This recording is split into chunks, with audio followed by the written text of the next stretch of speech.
বা পিচ্ছিলকারক যে জেলিগুলো আমরা ব্যবহার করতে বলি বা হচ্ছে যাদের ক্ষেত্রে এটা প্রয়োজন হয়ে থাকে সেই ক্ষেত্রে লুব্রিকেন্ট কি আসলেই কাজ করে কিনা, কিংবা লুব্রিকেন্ট কি হচ্ছে পুরুষ লিঙ্গ বা পেনিসের ক্ষেত্রে এটা কি হচ্ছে সাইজ এবং শেপের কোনো পরিবর্তন আনে কিনা। যদি না এনে থাকে তাহলে এটা আসলে কিভাবে কাজ করে থাকে।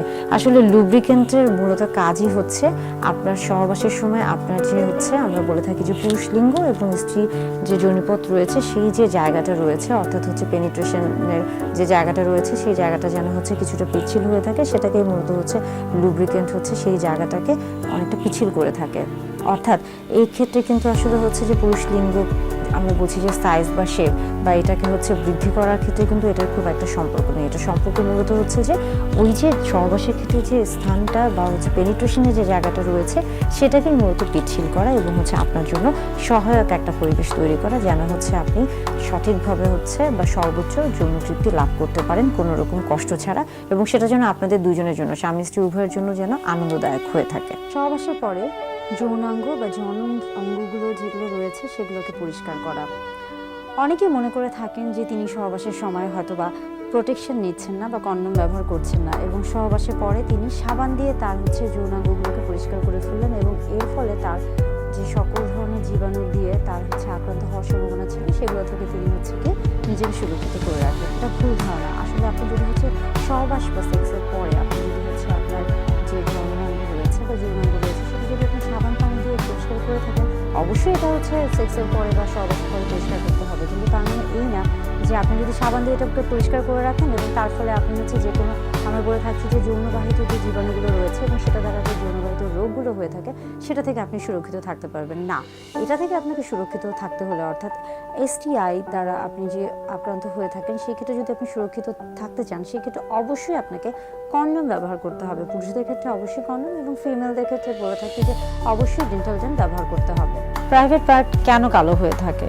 হ্যাঁ, প্রাইভেট পার্ট আসলে বিভিন্ন কারণে কালো হতে পারে, তবে এটা কালো হওয়াটা কিন্তু স্বাভাবিক বা এটা একটু গাঢ় বর্ণের হওয়াটা স্বাভাবিক এবং বা চাপা বর্ণ হওয়াটাও স্বাভাবিক। কেন হতে পারে? এটা মূলত দেখা যাচ্ছে যে হরমোনের কারণে হয়ে থাকে, বিশেষ করে বয়ঃসন্ধিকালীন সময় অথবা গর্ভকালীন সময় অথবা যখন আমরা বলে থাকি প্রাপ্তবয়স্ক সময় কিংবা এজিংয়ের যে সময়গুলো রয়েছে প্রত্যেকটা সময় কিন্তু শরীরে হরমোনের একটা হচ্ছে তারতম্য ঘটে থাকে এবং এটার কারণে কিন্তু আমাদের যে গোপনাঙ্গ রয়েছে বিশেষ করে নারী পুরুষের যে জননাঙ্গ বা গোপনাঙ্গ রয়েছে সেটা কিন্তু হচ্ছে কিছুটা গাঢ় বা চাপা বর্ণের হয়ে থাকে। এবং পাশাপাশি দেখা যাচ্ছে যে ঘর্ষণের যে ব্যাপারটা থাকে, অনেক আমরা যখন হাঁটাচলা করছি তখন কিন্তু সবসময় একটা ফ্রিকশন হচ্ছে, সেটা থেকেও কিন্তু এই যে চাপা বর্ণটা সেটা হতে পারে।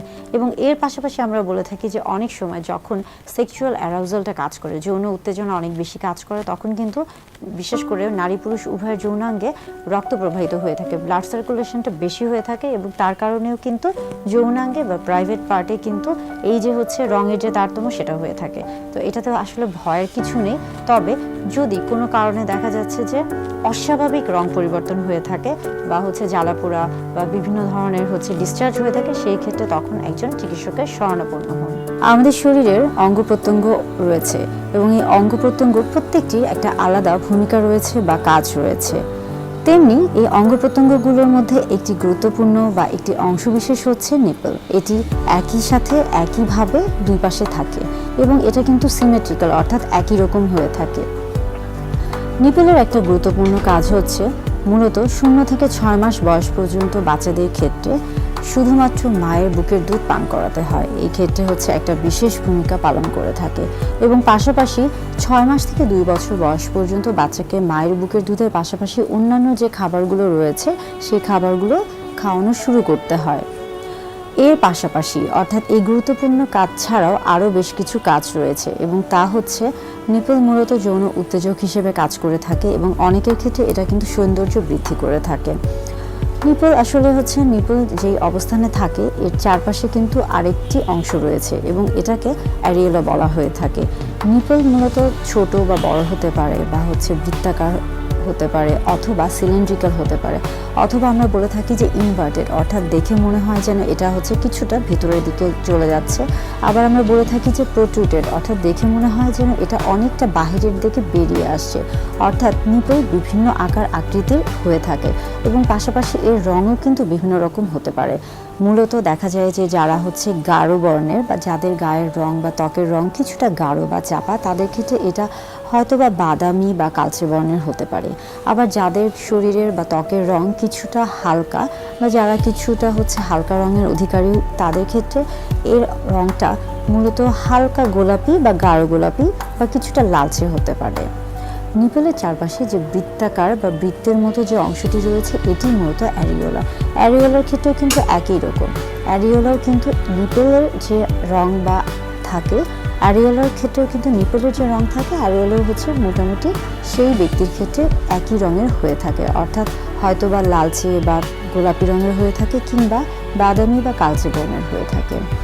অ্যারিওলার মধ্যে অনেক সময় অনেকের ক্ষেত্রেই বিভিন্ন রকমের চুল দেখা যায়। সেটা অনেকের ক্ষেত্রে ছোট থাকতে পারে, আবার অনেকের ক্ষেত্রে বড় থাকতে পারে, এবং এই চুলগুলো অনেকের ক্ষেত্রে ঘন থাকতে পারে, আবার অনেকের ক্ষেত্রে পাতলা থাকতে পারে। তবে এই চুলগুলো নর্মাল যেভাবে হচ্ছে চুল শেভ করা হয়ে থাকে বা পরিষ্কার করা হয়ে থাকে, সেক্ষেত্রে চাইলে আপনি এটাকে কেটে ফেলতে পারেন বা পরিষ্কার করে রাখতে পারেন। নিপলের আকার, আকৃতি এবং রং বিভিন্ন কারণে পরিবর্তিত হতে পারে। আমরা যদি খেয়াল করে থাকি যে নারী পুরুষ উভয়ের ক্ষেত্রে যখন হচ্ছে বিশেষ করে যখন কিশোর কিশোরী বা হচ্ছে কৈশোরকালীন বা বয়সন্ধিকালীন সময়ে নিপলের আকার, আকৃতি এবং রঙের পরিবর্তন হয়ে থাকে, এবং আমরা বলে থাকি যে হচ্ছে এজিং, অর্থাৎ যখন বয়স বৃদ্ধি পেতে থাকে বা প্রবীণ বয়সে গিয়েও কিন্তু এটার একটা পরিবর্তন দেখা যায়। এছাড়া নারীর ক্ষেত্রে বা স্ত্রীদের ক্ষেত্রে একটা বিশেষ সময় বা বেশ কিছু বিশেষ সময়ে নিপলের আকার, আকৃতি এবং রঙের পরিবর্তন হতে পারে, এবং এই সময়গুলো মূলত হচ্ছে যে যখন একজন স্ত্রী বা নারী গর্ভবতী হচ্ছেন, কিংবা যখন একজন বাচ্চাকে মাতৃদুগ্ধ পান করাচ্ছেন বা তার বাচ্চাকে মায়ের বুকের দুধ পান করাচ্ছেন, অথবা দেখা যাচ্ছে যে যার মাসিক বন্ধ হয়ে গেছে, অর্থাৎ যার মেনোপজ হয়ে গেছে, এই সময়গুলোতে কিন্তু অনেক সময় হচ্ছে নিপলের আকার, আকৃতি এবং এই যে হচ্ছে রং, এটা কিন্তু পরিবর্তন দেখা যেতে পারে। নিপল মূলত হচ্ছে নরম থাকতে পারে বা হচ্ছে শক্ত হতে পারে, তবে এটা নির্ভর করছে পরিস্থিতির উপর। মূলত যখন উত্তেজক হিসেবে কাজ করছে বা উত্তেজনা তৈরি করছে, তখন কিন্তু এটা শক্ত আকার ধারণ করে। এছাড়াও দেখা যায় যে অনেক সময় যখন সেখানে বিভিন্ন রকমের ঘর্ষণ হয়ে থাকে কিংবা সেখানে হচ্ছে বিভিন্ন রকমের আবহাওয়া তারতম্য হয়ে থাকে, মূলত শীত প্রধান দেশে হচ্ছে শক্ত ভাবটা থেকে থাকে। আবার এটা কিন্তু হচ্ছে যখন হচ্ছে স্বাভাবিক থাকে তখন কিন্তু একদম নরম অবস্থায় থাকে। নিপলের মধ্যে অনেক ধরনের বা অনেক বেশি নার্ভ এন্ডিং থাকে, এবং যার কারণে এখানে কিন্তু যৌন উত্তেজনা বা এটা কিন্তু হচ্ছে স্টিমুলেশনের জন্য বা উত্তেজনা তৈরির জন্য যৌন উত্তেজক হিসেবে কাজ করে থাকে, বা এখানে উত্তেজনা বেশি থেকে থাকে। নিপলের ক্ষেত্রে অবশ্যই যখন বাচ্চাকে মায়ের বুকের দুধ খাওয়াবেন তার আগে অবশ্যই হচ্ছে নিপল এবং অ্যারিওলার যে অংশটি রয়েছে সেটাকে অবশ্যই পরিষ্কার করে নিতে হবে, এবং স্বাভাবিকভাবেই সবসময় যাদের বিশেষ করে অতিরিক্ত ঘাম হয়ে থাকে সেই ক্ষেত্রেও কিন্তু এই জায়গা